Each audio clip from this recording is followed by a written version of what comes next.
សួស្តីបងប្អូនទាំងអស់គ្នាបាទនេះនៅទីក្រុងបើនិយាយរួមថាទឹកដីរដ្ឋអាឡាស្កាទីក្រុងសួតបាទហើយនៅខាងក្រោយខ្ញុំហ្នឹងគឺសតតែជាកន្លែងដែលគេ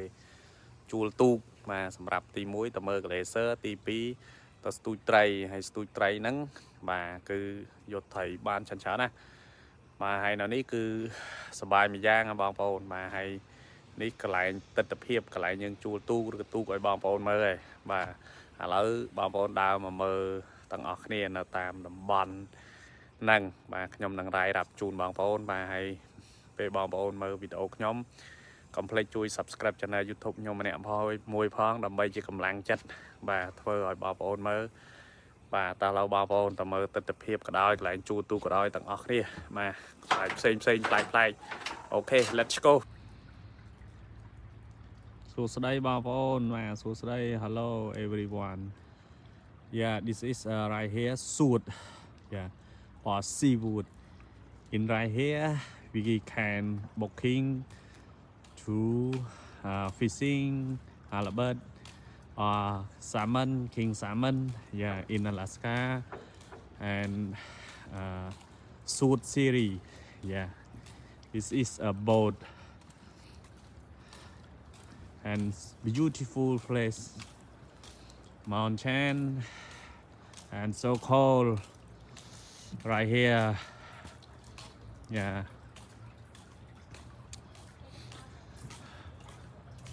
there's coffee inside we can go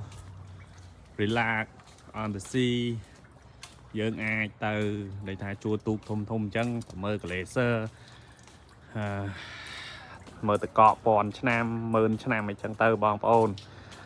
បាទអញ្ចឹងនៅនេះគេហៅថាទីក្រុងសួតហ្នឹងគឺនៅក្នុងទឹកដីរដ្ឋអាឡាស្កាបាទហើយមួយទៀតឥឡូវហ្នឹងគឺមានន័យថាខែក្តៅបាទប៉ុន្តែនៅអាឡាស្កាប្រហែលជាបងប្អូនធ្លាប់ឮហើយគឺត្រជាក់ខ្លាំងណាស់បាទត្រជាក់តតែមែនតែនបងប្អូនហើយបងប្អូនមើលទូកមើលកប៉ាល់បាទគឺមិនធម្មតាសម្រាប់កន្លែងជួលយើងជិះទៅស្ទូចត្រីហើយត្រីបានធំពពួកហាឡបិតមួយ20-30 គីឡូ50-60 ផោនហ្នឹងណាបងប្អូនបាទជួលទៅស្ទូចសាម៉ិន king សាម៉ិនហើយហ្នឹងណាបាទបងប្អូនហើយនៅនេះស្អាតណាស់ទេសភាពអីបងប្អូនតែតោះតែវាត្រជាក់តិចហើយម៉ោងដែលខ្ញុំកំពុងថតហ្នឹងបងប្អូនគឺម៉ោងពេលយប់មានន័យថាម៉ោង 7-8 យប់ហើយប៉ុន្តែសម្រាប់នៅរដ្ឋអាឡាស្កានេះវិញខែក្តៅអត់ងងឹតទេបងប្អូនបាទគឺ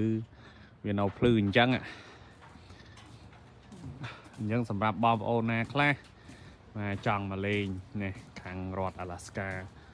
វាមានទេសភាពប្លែកកន្លែងដើរលេងច្រើនអ្នកចូលចិត្តស្ទូចត្រីអ្នកចង់បានត្រីអីហ្នឹងមកហ្នឹងគឺត្រូវចិត្តហើយបងប្អូនគឺឯងពិសេសវិសាល special មែនតើហើយនៅនេះយើងបាច់ភ័យទេប្រសិនបើយើងជួលទូកគេទៅបងប្អូនឃើញគេមានតាំងពីធុងសម្រាប់ឲ្យយើងអូសត្រីចង្វាហើយអ្នកបើកទូកគេជួយយើងចាប់ត្រីគេជួយស្ទូចឲ្យយើងឲ្យដឹងតែបានហើយបងប្អូននៅនេះជួលគេគិតថ្ងៃម្នាក់អញ្ចឹង គេគិតថាទៅមកព្រឹកអញ្ចឹង$250ក្នុងម្នាក់ទៅមួយថ្ងៃពេញ$400បាទ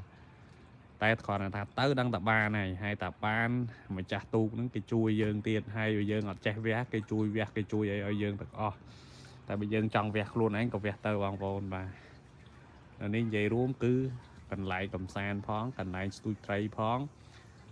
កន្លែងដើរលេងផងត្រជាក់ផងប្លែកភ្នែកផងគឺសពមុខសពបែបយ៉ាងបាទហើយបងប្អូនមើលទៅលើនេះ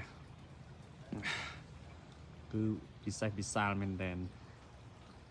បាទ